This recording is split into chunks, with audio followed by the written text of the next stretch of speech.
মুহূর্তে আরো একটা বড় খবর, ভূপতিনগরে এবার পাল্টা চাপ তৈরি রাজ্যে। ধৃত এনআইএর বিরুদ্ধে শ্লীলতাহানির অভিযোগে মামলা দায়ের পুলিশের। ধৃত তৃণমূল নেতার পরিবার শ্লীলতাহানির অভিযোগ জানিয়েছে।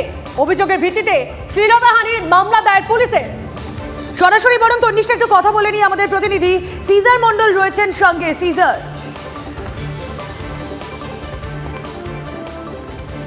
দেখো, ভূপতিনগরে এনআইএ আধিকারিকরা আক্রান্ত হওয়ার ঘটনার পরেই আমরা দেখলাম যে মনোব্রত জানা, যাকে গ্রেপ্তার করা হয়েছে, সেই মনোব্রত জানার পরিবার অভিযোগ করলেন গতকাল রাতে ভূপতিনগর থানায় যে এনআইএ আধিকারিকরা তার শ্লীলতাহানি করেছে, জোর করে বাড়িতে ঢুকেছে।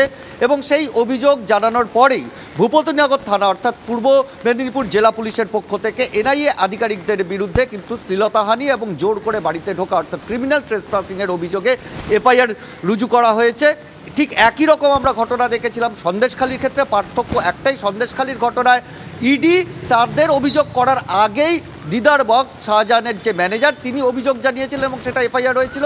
এখানে দেখা গেল এনআইএ যে অভিযোগ করলো তারপরেই কিন্তু এই অভিযোগ করা হলো মনোব্রত জানার পক্ষ থেকে। এবং এই গোটা বিষয়টা জানবার পরেই যেটা এনআইএ সূত্র থেকে জানা যাচ্ছে তারা হাইকোর্টের দ্বারস্থ হবেন, কারণ এর আগেও ইডি হাইকোর্টের দ্বারস্থ হয়েছিল এফআইআর খারিজের আবেদন নিয়ে। ঠিক একইভাবে তারা হাইকোর্টের দ্বারস্থ হবেন এবং কোথাও তারা এটা মনে করছেন যে রাজ্য সরকার অল আউট নামছে এনআইএর বিরুদ্ধে, রাজ্য সরকার উদ্দেশ্য প্রণোদিতভাবে এনআইএকে মেলাইন করবার জন্য এই ধরনের ঘটনা ঘটাচ্ছে, এমনটাই তাদের অভিযোগ। একেবারেই সিজার, আমাদেরও নজর থাক। এবং গতকাল মমতা বন্দ্যোপাধ্যায় তিনিও হেমদাবাদের সভা থেকে এনআইএর বিরুদ্ধে সুর চড়িয়েছিলেন। এনআইএর ওপর যে হামলা হয়েছে এই পুরো তথ্যটাই তিনি ডিসকার্ড করে দেন। পাশাপাশি এই বক্তব্যের পাশাপাশি আমরা কিছু পলিটিক্যাল রিঅ্যাকশনও পাচ্ছি। কি বলছেন অর্জুন সিং, কি বলছেন প্রদীপ ভট্টাচার্য, শুনবেন। নিজের অধিকারটা জানে না, কোথায় মামলা করতে পারবে কোথায় করতে পারবে না।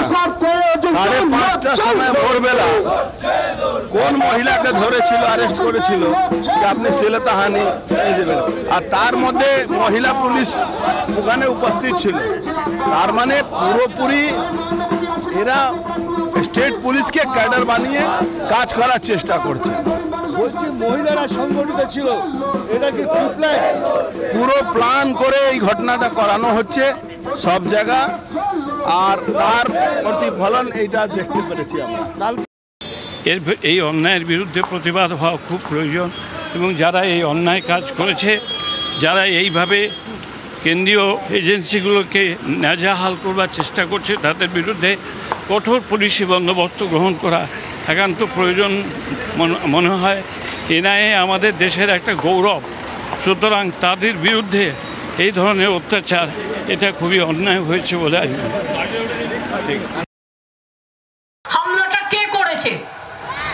হামলাটা মেয়েরা করেনি, হামলাটা করেছে এনআইএ। গদ্দার জানে হারবে, তাই লোকের বাড়ি গিয়ে গিয়ে কোথায় একটা চকলেট বোম ফেটেছিল 2022 সালে, আর মধ্যরাতে গিয়ে যদি মহিলার বাড়িতে গিয়ে অত্যাচার করে, গ্রামে ঢুকে গিয়ে অত্যাচার করে, তা মহিলারা কি করবে? শাখা বালা পরে বসে থাকবে না মাথায় ওড়না দিয়ে বসে থাকবে? তারা তাদের রক্ষা করবে না, তাদের ইজ্জত, তাদের সম্মান?